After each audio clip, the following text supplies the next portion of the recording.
ಖಾಸಗಿ ಆಸ್ಪತ್ರೆಗಳಲ್ಲಿ ನೀಡುತ್ತಿದ್ದ ನ್ಯೂಮೋಕೋಕಲ್ ಲಸಿಕೆಯನ್ನು ಸರ್ಕಾರಿ ಆಸ್ಪತ್ರೆಗಳಲ್ಲಿ ಕೂಡ ಉಚಿತವಾಗಿ ನೀಡಲು ಆರಂಭಿಸಿದ್ದು, ಇದಕ್ಕೆ ಚಾಲನೆ ನೀಡುವ ಕಾರ್ಯಕ್ರಮ ಉಡುಪಿಯ ಕೂಸಮ್ಮ ಶಂಭುಶೆಟ್ಟಿ ಮಹಿಳಾ ಮತ್ತು ಮಕ್ಕಳ ಸರ್ಕಾರಿ ಆಸ್ಪತ್ರೆಯಲ್ಲಿ ನಡೆಯಿತು. ನ್ಯೂಮೋಕೋಕಲ್ ಲಸಿಕೆ ನೀಡುವ ಕಾರ್ಯಕ್ರಮವನ್ನು ಪ್ರಭಾರ ಜಿಲ್ಲಾಧಿಕಾರಿ ಹಾಗೂ ಜಿಲ್ಲಾ ಪಂಚಾಯತ್ ಸಿಇಒ ಡಾಕ್ಟರ್ ನವೀನ್ ಭಟ್ ದೀಪ ಬೆಳಗಿಸುವ ಮೂಲಕ ಉದ್ಘಾಟಿಸಿದರು.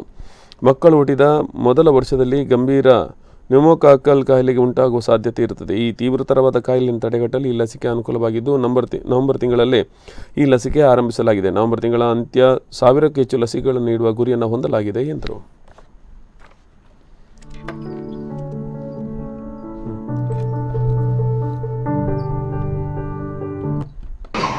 ಉಡುಪಿ ಜಿಲ್ಲೆಯಲ್ಲಿ ಲೋಕಾರ್ಪಣೆ ಮಾಡಿದ್ದೀವಿ. Streptococcus pneumonia vaccine under 5 mortality ರೇಟನ್ನು 15% ಜಾಸ್ತಿ ಕಂಟ್ರೋಲ್ ಮಾಡೋದ್ರಿಂದ ನಮಗೆ ಸಹಾಯ ಆಗುತ್ತೆ. ಈ ವ್ಯಾಕ್ಸಿನನ್ನು ನಾವು ಪೆಂಟಾವಲೆಟ್ ವ್ಯಾಕ್ಸಿನ್ ಒಟ್ಟಿಗೆ ಕೊಡ್ತಿರೋದ್ರಿಂದ ಮಕ್ಕಳ ಪೇರೆಂಟ್ಸಿಗೂ ಅನಗತ್ಯವಾಗಿ ಆಸ್ಪತ್ರೆಗೆ ಬರುವ ಪ್ರಯಾಸವು ತಪ್ಪುತ್ತದೆ. ಎಲ್ಲ ತಂದೆ ತಾಯಂದಿರು ತಮ್ಮ ಮಕ್ಕಳಿಗೆ ಆಯಾ ಡೋಸಿನ ಸಮಯದಲ್ಲಿ 6 ವಾರದಲ್ಲಿ 14 ವಾರದಲ್ಲಿ 9 ತಿಂಗಳಲ್ಲಿ ಈ ವ್ಯಾಕ್ಸಿನ್ನ ಕೊಡಿಸಬೇಕಾಗಿ ನ್ಯೂಮೋನಿಯಾ